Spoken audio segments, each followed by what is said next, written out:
Assalamualaikum warahmatullahi wabarakatuh. Selamat datang di pertemuan kedua. Pertemuan kedua ini kita akan membahas apa itu sistem komputer dan jenis-jenisnya. Oleh sebab itu, mari kita mulai. Sistem komputer. Apa yang dimaksud sistem komputer? Sistem komputer adalah suatu jaringan elektronik yang terdiri dari perangkat lunak dan perangkat keras yang melakukan tugas tertentu, menerima input, memproses input, menyimpan perintah-perintah, dan menyediakan output dalam bentuk informasi. Komponen-komponen dalam sistem komputer. Komponen sistem komputer. Yang pertama adalah Central Processing Unit CPU, yaitu otak dari komputer untuk mengolah dan proses. Yang kedua adalah Input Unit atau disebut Input Device, keyboard, mouse, scanner, microphone, and touchscreen. Yang ketiga, Output Unit adalah perangkat keluaran seperti monitor, speaker, headphone, dan printer. Yang keempat, Storage Unit, perangkat penyimpanan. Ada dua, yaitu Internal Storage Unit dan External Storage Unit. Komponen software, kalau biasa disebut perangkat lunak. Yang pertama adalah Operating System. Kalau biasa kita mendengar OS, itu adalah sistem operasi. Seperti Microsoft Windows yang biasa kita gunakan, Linux, dan Macintosh. Yang kedua, program aplikasi program, yaitu Microsoft Office, Photoshop, CorelDRAW, web browser, dan lain-lain. Yang ketiga, utility software, program tambahan. Program tambahan adalah seperti software antivirus, screensaver, disk defragmenter, dan firewall. Keempat adalah programming language, bahasa pemrograman seperti PHP, Java, Python, C, dan bahasa pemrograman Kotlin, dan lain-lain. Banyak macam-macamnya. Komponen brainware. Komponen brainware yang pertama adalah programmer, yaitu seseorang yang memiliki keahlian untuk menguasai banyak atau salah satu dari suatu bahasa pemrograman. Programmer. Sistem analis merupakan orang yang bertanggung jawab terhadap sebuah penelitian, perencanaan, pengkoordinasian, dan merekomendasikan pilihan dari suatu software, hardware, dan sistem yang sesuai dengan kebutuhan dari seorang penggunanya. Yang ketiga, administrator merupakan orang yang bertanggung jawab atas pengelolaan dari sebuah sistem operasi, serta beberapa program yang sedang berjalan pada sebuah sistem komputer. Keempat, operator merupakan orang yang hanya bertugas memanfaatkan sebuah sistem komputer yang sudah ada, atau seseorang operator hanya menggunakan aplikasi tertentu saja untuk mengolah sebuah data sistem komputer. Fungsi sistem komputer.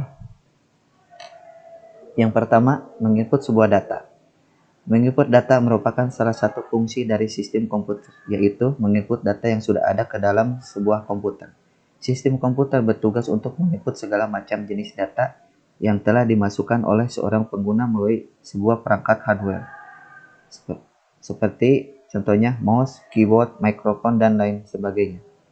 Memproses sebuah data. Memproses data merupakan salah satu fungsi dari sebuah sistem komputer, yaitu untuk melakukan suatu proses yang bertugas untuk mentransfer sebuah data mentah menjadi suatu informasi yang bisa dibaca oleh memori komputer.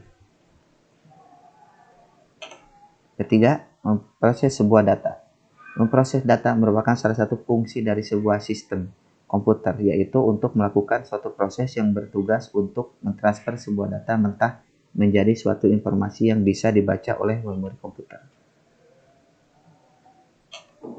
Menghasilkan sebuah data. Menghasilkan data merupakan salah satu fungsi dari sistem komputer yang bertugas untuk menghasilkan sebuah output yang merupakan salah satu hasil dari data yang sudah diproses. Hasil dari output tersebut bisa berupa sebuah informasi, gambar, suara, maupun video. Menyimpan sebuah data. Menyimpan data merupakan salah satu fungsi dari sistem komputer yang bertugas untuk menyimpan data output yang merupakan hasil dari olahan sebuah proses di dalam memori komputer. Jenis kategori sistem komputer. Yang pertama adalah sistem single user dan workstation. Sistem single user dan multitasking mengizinkan pengguna untuk menjalankan beberapa proses pada waktu yang bersama. Workstation secara umum menyediakan sistem operasi multitasking single user, karena workstation punya kemampuan yang dapat dikonfigurasi untuk operasi multi-user. Sistem multitasking system. Sistem multi-user menyediakan penambahan fasilitas yang mengizinkan berbagai pengguna untuk berbagi sumber daya, resource sharing, sistem mainframe yang bisa mampu mendukung 100 pengguna secara bersamaan. Sistem server jaringan atau disebut network server system. Server jaringan mirip seperti sistem multi-user, beban utama dari eksekusi program bisa dirubah atau digeser dari sistem multi-user ke klien individu yang dihubungkan ke server melalui jaringan. Server menyediakan layanan file, layanan print, layanan basis data untuk klien. Sistem waktu nyata, real-time system. Sistem waktu nyata adalah sistem di mana satu atau lebih proses harus bisa mengakses CPU secara cepat ketika diperlukan. Sistem waktu nyata dibutuhkan untuk aplikasi di mana suatu atau lebih program untuk mengukur atau mengendalikan perangkat input atau output dan merespon di dalam mengendalikan waktu specific time. Sistem kendali embedded control system. Sistem embedded adalah sistem khusus yang dirancang untuk mengendalikan sebagian peralatan seperti automobile atau oven microwave. Perangkat lunak untuk sistem kendali embedded biasanya disediakan di dalam room. Dan terakhir adalah sistem distribusi. Sistem ada dua, yaitu sistem client server, ada dua, sistem server komputer, sistem server file. Yang kedua adalah sistem peer-to-peer system. Oke, dari ini coba Anda jelaskan apa yang dimaksud dua itu, yaitu sistem client server yang terdiri ada sistem server komputer dan sistem file. Coba Anda jelaskan. Yang kedua adalah sistem peer-to-peer. Seperti biasa, saudara untuk mengisi nama, NIM, kelas di like and comment.